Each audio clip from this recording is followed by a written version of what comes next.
SV news కు స్వాగతం. ముందుగా హెడ్లైన్స్. యుఏఈ అణుశక్తికి భారత్ సహకారం, పీఎం మోదీ.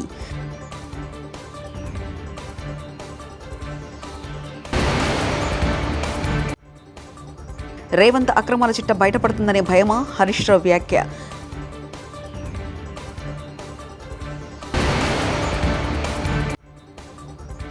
తొమ్మిది నెలల్లోనే 75,995 కోట్లు అప్పు చేసిన రేవంత్ సర్కార్.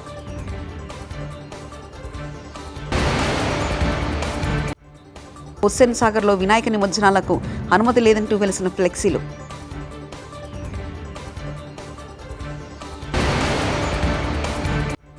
తిరుమల శ్రీవారి సేవలో ఆధ్యాత్మిక గురువు శ్రీ శ్రీ శ్రీ రవిశంకర్. అణుశక్తి రంగంలో యునైటెడ్ అరబిక్ ఎమిరేట్స్కు భారత్ సహకారం అందించనుంది. యుఏఈతో పాటు అరేబియా ద్వీపకల్పంలో మొట్టమొదటి అణుశక్తి కేంద్రమైన బరాకా న్యూక్లియర్ పవర్ ప్లాంట్ నిర్వహణ ఆపరేషన్స్కు ఎమిరేట్స్ న్యూక్లియర్ ఎనర్జీ కంపెనీకి nuclear power corporation of India limited సహకరించనుంది. సోమవారం ఢిల్లీలో యుఏఈ యువరాజు Sheikh Khalid bin Mohammed bin Zayed Al Nahyan, భారత ప్రధాని మోదీ మధ్య జరిగిన ద్వైపాక్షిక చర్చలో భాగంగా ఎన్పిసిఐఎల్ ఈ మేరకు ఒప్పంద పత్రాలపై సంతకాలు చేశాయి. పిఎస్సి చైర్మన్ పీఠం హరీష్ రావుకు దక్కితే పుట్టి మునుగుతుందని రేవంత్ టీం హైరాణ public accounts committee assembly counselling కమిటీలో అత్యంత పవర్ఫుల్. అసెంబ్లీలో ప్రధాన ప్రతిపక్ష పార్టీ నాయకుడిగా ఈ పదవి ఇవ్వడం సభా సాంప్రదాయం. పిఎస్సి చైర్మన్గా ప్రతిపక్ష సభ్యుల్లో ఎవరిని నియమించాలో ప్రధాన ప్రతిపక్ష నేత అభిప్రాయం తీసుకోవాలి. రాష్ట్ర ప్రభుత్వం చేసే జమా ఖర్చులను పిఎస్సి ఆడిట్ చేస్తుంది. ఈ క్రమంలో ఒక లెక్కపత్రం లేకుండా సాగుతున్న రేవంత్ ప్రభుత్వం గుట్టు మొత్తం ఈ కమిటీ చేతిలో ఉంటుంది. ఈ కమిటీకి హరీష్ రావు లాంటి ఎమ్మెల్యే చైర్మన్గా ఉంటే రేవంత్ అండ్ కో సర్కార్ను అడ్డం పెట్టుకుని సాగిస్తున్న లెక్కలన్నీ బయటపడతాయి. అందుకే సీఎం రేవంత్ రెడ్డి మాజీ మంత్రి సిద్దిపేట ఎమ్మెల్యే హరీష్ రావును పిఎస్సి చైర్మన్ కాకుండా పన్నాగాలు చేశారు. బీఆర్ఎస్ బీఫామ్పై గెలిచిన కాంగ్రెస్ కండువా కప్పుకున్న షేలింగంపల్లి ఎమ్మెల్యే అరకపూడి గాంధీకి ఆ పదవి అప్పగించారు. ఆ తర్వాత తమ దందాలన్నీ యథేచ్ఛగా సాగిపోవాలని చూశారు రేవంత్. కొన్ని రాష్ట్రాలు అసలు పన్నులే సరిగా వసూలు చేయి, అవినీతి, అక్రమాలు, లీకేజ్ ఉంది. మరి వాళ్ళకేమో ఇన్సెంటివైజ్ అవుతుంది. మేము ప్రతి పైసా ఖజానాకు తెస్తే మాకు నష్టమవుతుంది. పన్నులు బాగా వసూలు చేసే రాష్ట్రాలకు ఇచ్చే వెయిటేజ్ను 2.5 నుంచి 10% పెంచండి. తద్వారా రాష్ట్రాల మధ్య పోటీ పెరుగుతుంది, రాష్ట్రాల ఆదాయం పెరుగుతుంది అనేటువంటి విషయాన్ని ఆర్థిక సంఘం దృష్టికి తేవడం జరిగింది. అదేవిధంగా స్థానిక సంస్థలకు కూడా గ్రాంట్ పెంచండి. కనీసం స్థానిక సంస్థలు, అది rural local bodies, urban local బాడీస్కు 50% పెంచాలని చెప్పి కూడా మేము వారిని కోరాం. ముఖ్యంగా అర్బన్ పాపులేషన్ ఎక్కడైతే పెరుగుతుందో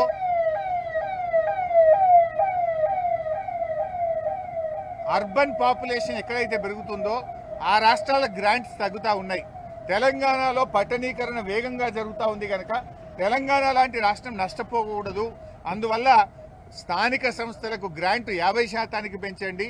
పట్టణీకరణ ఎక్కువైతున్న రాష్ట్రాలకు నష్టం జరగకుండా కూడా చూడాలని చెప్పి కూడా మేము చెప్పడం జరిగింది. అదేవిధంగా కరోనా సమయంలో కేంద్ర ప్రభుత్వం మరి క్యాపిటల్ ఎక్స్పెండిచర్ ఎక్కువ చేయాలని, ఎకానమీ పెరగాలని, ఉద్యోగాల కల్పన జరగాలని అధిక అప్పులను రాష్ట్రాలకు ఇచ్చి ఖర్చు పెట్టించారు. అది రాష్ట్రాలకు భారంగా మారింది. ఆ అప్పులను కేంద్రమే తీసుకునే విధంగా రికమెండేషన్ ఇవ్వాలని చెప్పి కూడా మేము కోరడం జరిగింది. అదేవిధంగా తెలంగాణ మరి ఒక ప్రత్యేకమైన పరిస్థితి. కృష్ణా గోదావరి నదులు 70 మీటర్ల నుంచి 150 మీటర్ల ఎత్తులో ప్రవహిస్తుంది. తెలంగాణ ప్రాంతమంతా కూడా మరి 300 నుంచి 600 మీటర్లలో తెలంగాణ భూభాగం ఉంటుంది. ఈ ప్రాంతానికి నీళ్లు రావాలంటే లిఫ్ట్ ఇరిగేషన్ తప్ప ఇంకొక మార్గం లేదు. అందుకే కేసీఆర్ గారి నాయకత్వంలో పెద్ద ఎత్తున రాష్ట్రంలో లిఫ్ట్ ఇరిగేషన్ ప్రాజెక్టులు కట్టాం. తద్వారా మనము పెద్ద ఎత్తున పంటలకు సాగునీరిచ్చి వ్యవసాయ విస్తరణ జరిగింది. దేశంలోనే అత్యధిక వరి పంట పండే రాష్ట్రంగా కేసీఆర్ గారు తెలంగాణను మార్చిన విషయాన్ని ఆర్థిక సంఘం దృష్టికి తీసుకుపోయాం. అందువల్ల ఈ లిఫ్ట్ ఇరిగేషన్ స్కీముల మెయింటెనెన్స్కు కనీసం ఒక 40,000 కోట్ల రూపాయలు కేటాయించాలని 16వ ఆర్థిక సంఘంను కోరాం. అదేవిధంగా పాలమూరు ఎత్తిపోతల పథకానికి జాతీయ ప్రాజెక్టు హోదా ఇవ్వాలని, పక్కన ఆంధ్రప్రదేశ్కి ఇచ్చారు, కర్ణాటకకి ఇచ్చారు, ఉత్తరప్రదేశ్కి ఇచ్చారు. తెలంగాణకు అన్యాయం చేస్తుంది కేంద్ర ప్రభుత్వం. పాలమూరు రంగారెడ్డికి జాతీయ హోదా ఇవ్వాలని కూడా బీఆర్ఎస్ పార్టీ పక్షాన తిరుమల శ్రీవారిని ఆధ్యాత్మిక గురువు శ్రీ శ్రీ రవిశంకర్ దర్శించుకున్నారు. అష్టదళ పాద పద్మారాధన సేవలో పాల్గొని స్వామివారికి మొక్కులు చెల్లించుకున్నారు. దర్శన అనంతరం రంగనాయకుల మండపంలో పండితుల వేద ఆశీర్వచనం చేసి శేషవస్త్రం తీర్థప్రసాదాలు అందజేశారు. అనంతరం ఆయన ఆలయ మాడవీధిలో ప్రదక్షిణ చేసి తిరుగు ప్రయాణమయ్యారు.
ఇటీవల కురిసిన భారీ వర్షాలకు సూర్యాపేట జిల్లా మేలచెరువు మండలం కుదిబండలో వంతెన కుంగిపోయి గ్రామస్తులు తీవ్ర ఇబ్బందులు పడుతున్నారు. విద్యార్థులకైతే దినదిన గండంగా ఉంది. వంతెన కుంగడంతో వాహనాల రాకపోకలన్నీ ఆపేశారు అధికారులు. ఆ తర్వాత ఇటువైపు చూడడమే మానేశారు. నిత్యం బడికి వెళ్లే విద్యార్థులు ప్రమాదకర రీతిలో తాడు సాయంతో కుంగిన బ్రిడ్జిని తాడుతున్నారు. తమను పట్టించుకునే నాదుడే లేదని గ్రామస్తులు విద్యార్థులు వాపోతున్నారు. బ్రిడ్జిని మరమ్మతం చేయలేదని, కొంత మార్గం కూడా చూపలేదని చెబుతున్నారు. ఇప్పటికైనా సంబంధిత అధికారులు చర్యలు తీసుకోవాలని కందిబండ గ్రామస్తులు డిమాండ్ చేస్తున్నారు.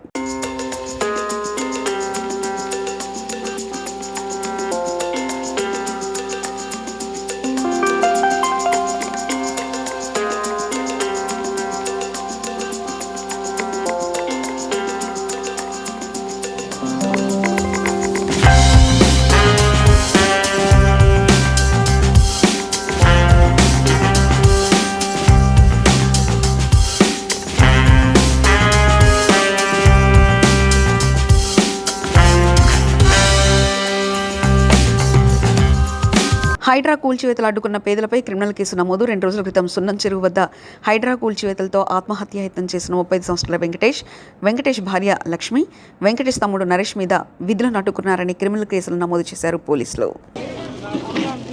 CCTV live visuals. Vijayawada Singh Nagar వరదలు సృష్టించిన బీభత్సం.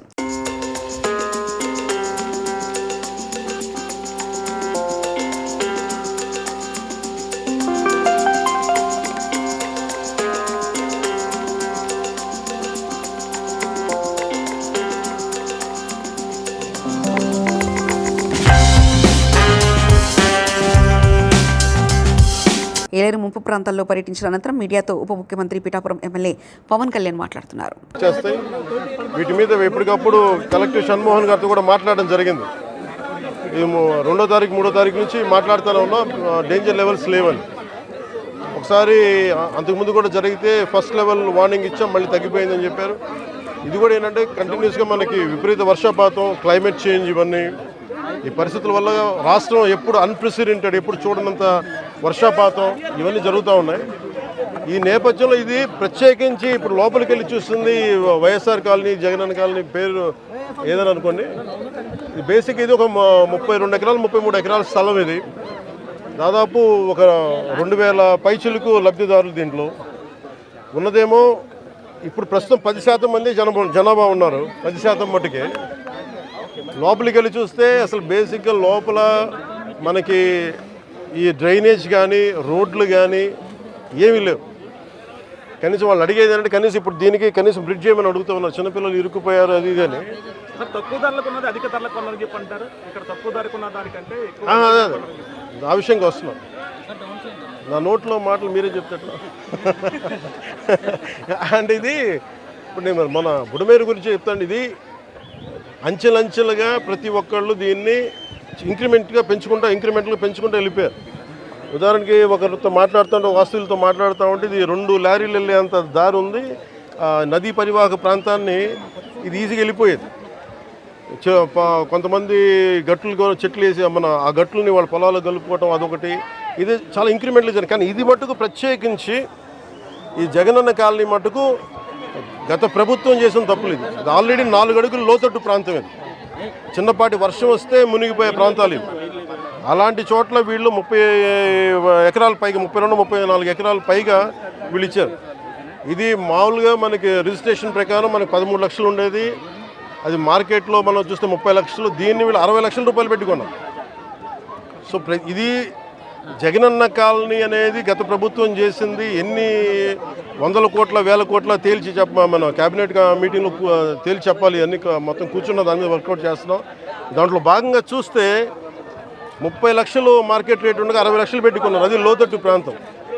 ఎవరు ఈ రోజుకి 10% మించి ఎవరు మనకి లబ్ధిదారులు లోపలికి రాలా. దాన్ని బట్టి మీకు అర్థం చేసుకోవచ్చు. ఇలాంటి చోట్ల ఇప్పుడు ప్రత్యేకంగా ఛాలెంజ్ చేసి వీళ్ళు చేసిన తప్పుల్ని మేము కవర్ చేయాలి. వీళ్ళు ఇచ్చేశారు, ఆ తప్పుల్ని కవర్ చేయాలి. వాళ్ళకి ఇన్ఫ్రాస్ట్రక్చర్ ఏదైతే అవసరాలో ఆ ఇన్ఫ్రాస్ట్రక్చర్ డెవలప్ చేయాలి. ఇది ఇప్పుడు అలా కాదు. ఇప్పుడు మీరు ఏలేరు ఆధునీకరణకి వీటన్నిటికి 9 నెలల్లో 75,995 కోట్లు అప్పు చేసిన రేవంత్ సర్కార్ మరో 1,500 కోట్లు అప్పు చేయనున్న తెలంగాణ ప్రభుత్వం. నేడు బాండ్ల వేలం ద్వారా 1,500 కోట్లు అప్పుల రూపంలో తీసుకున్న రేవంత్ సర్కార్ ఈ నెల 3న 1000 కోట్లు అప్పు తీసుకున్న తెలంగాణ ప్రభుత్వం ఈరోజు 1,500 కోట్లు అప్పు తీసుకుంది. ఇప్పటికే ఆగస్టులో 6,000 కోట్లు, జూలైలో 7,000 కోట్లు రాష్ట్ర ప్రభుత్వం అప్పు చేసింది. రేవంత్ సర్కార్ ఇప్పటివరకు బాండ్ల రూపంలో 46,118 కోట్లు అప్పు, కార్పొరేషన్ ద్వారా 29,877 కోట్లు అప్పు చేయగా 9 నెలల్లో మొత్తం 75,995 కోట్లు అప్పు చేసింది. వరంగల్ ఎంజీఎం ఆసుపత్రిలో అవుట్సోర్సింగ్ ఉద్యోగి సుమలతపై దాడి చేసిన యూనియన్ లీడర్ రాజమ్మ సుమలతను గొలుసుతో కట్టేసి దాడి. ఎంజీఎంలో ఉద్యమం ఇప్పిస్తే తనకు ప్రతి నెలా డబ్బులు ఇవ్వాలని కండిషన్ పెట్టిన రాజమ్మ డబ్బులు ఇవ్వదని కోపంతో సుమలతపై దాడి చేసిన రాజమ్మ.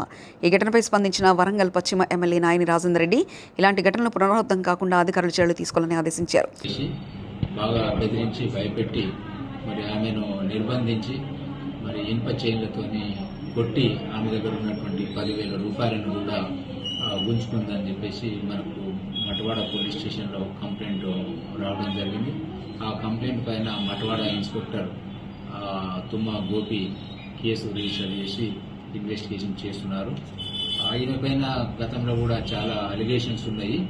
సో దీనిపైన అన్ని రకాలుగా మరి ఎవిడెన్సెస్ కలెక్ట్ చేసి స్ట్రింజెంట్ యాక్షన్ తీసుకోవడం జరుగుతుంది. నమస్కారం. హనుమకొండ జిల్లాలో ఎంజీఎంలో జరిగినటువంటి సుమలతపై దాన్ని నిజంగా కూడా చాలా విషాదకరం. ఖండిస్తున్నాం దాన్ని. మరి అదేవిధంగా అధికారులకు కూడా చెప్తూ మేము రాజమ్మ ఎవరైతే గతంలో కూడా 2 ఏళ్ల కిందనే ఎంజీఎంలోకి తీసివేయడం జరిగింది, వారిని ఎంజీఎంలోకి రావద్దని కూడా గతంలో కలెక్టర్ ఆదేశించడం జరిగింది. వారు వచ్చి ఏదైతే దాడి చేశారో దాని మీద అవసరమైతే ఇట్లాంటి దాడులు చేస్తే రౌడీ షీట్లు ఓపెన్ చేసి వారి మీద కఠిన చర్యలు తీసుకోవాలని చెప్పి కూడా మేము అధికారులతో చర్చించి వారికి ఆదేశాలు ఇచ్చే ప్రయత్నం చేస్తున్నాం. హుస్సేన్ సాగర్లో వినాయక నిమజ్జనాలకు అనుమతి లేదంటూ వెలిసిన ఫ్లెక్సీలు ట్యాంక్ బండ్ మార్గంలో జీహెచ్ఎంసీ హైదరాబాద్ పోలీసుల పేరిట ఈ ఫ్లెక్సీలు ఏర్పాటు చేశారు. హైకోర్టు ఆదేశాల మేరకు సాగర్లో విగ్రహాల నిమజ్జనకు అనుమతి లేదని అందులో పేర్కొన్నారు. హైడ్రాపై సంచలన కామెంట్లు చేసిన బీజేపీ ఎమ్మెల్యే ఏలిటి మహేశ్వరరెడ్డి హైడ్రా పేరుతో 100,000 కోట్ల వసూలు జరుగుతున్నాయి, ఇది ముఖ్యమంత్రి తెలియకుండా జరుగుతుందా? హైడ్రా కొరలు పీకేసి కొలాప్స్ చేశారు బీజేపీ ఎమ్మెల్యే ఏలిటి మహేశ్వరరెడ్డి. దీని వెనుక ఎన్ని 100,000 కోట్ల రూపాయల ట్రాన్సాక్షన్ జరుగుతున్నాయో మీకు తెలియదని అడుగుతున్నా. ఆ రోజు మీరే చెప్పిర్రు, స్వయంగా ముఖ్యమంత్రి గారు చెప్పిర్రు హైడ్రా పేరు మీద వసూలు జరుగుతూ ఉన్నాయని చెప్పి. ఈరోజు ముఖ్యమంత్రి గారు మీకు తెలియకుండానే 1,000 కోట్ల వసూలు జరుగుతూ ఉన్నాయా? ఈరోజు ఎందుకు మీరు హైడ్రాకి కూరలు తీసేసిండ్రు? ఎందుకు ఈరోజు హైడ్రాను ఆపేసిండ్రు?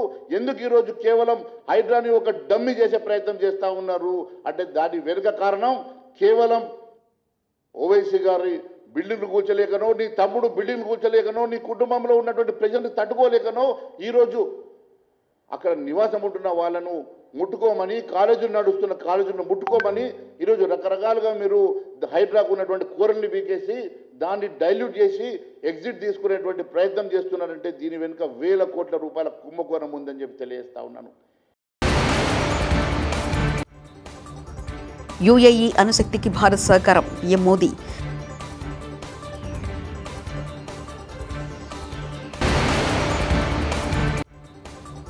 రేవంత్ అక్రమాల చిట్ట బయటపడుతుందనే భయమా? హరీష్ రావు వ్యాఖ్య.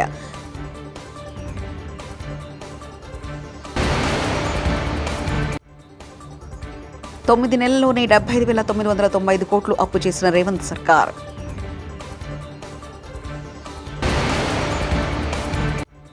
హుస్సేన్ సాగర్లో వినాయక నిమజ్జనాలకు అనుమతి లేదంటూ వెలిసిన ఫ్లెక్సీలు.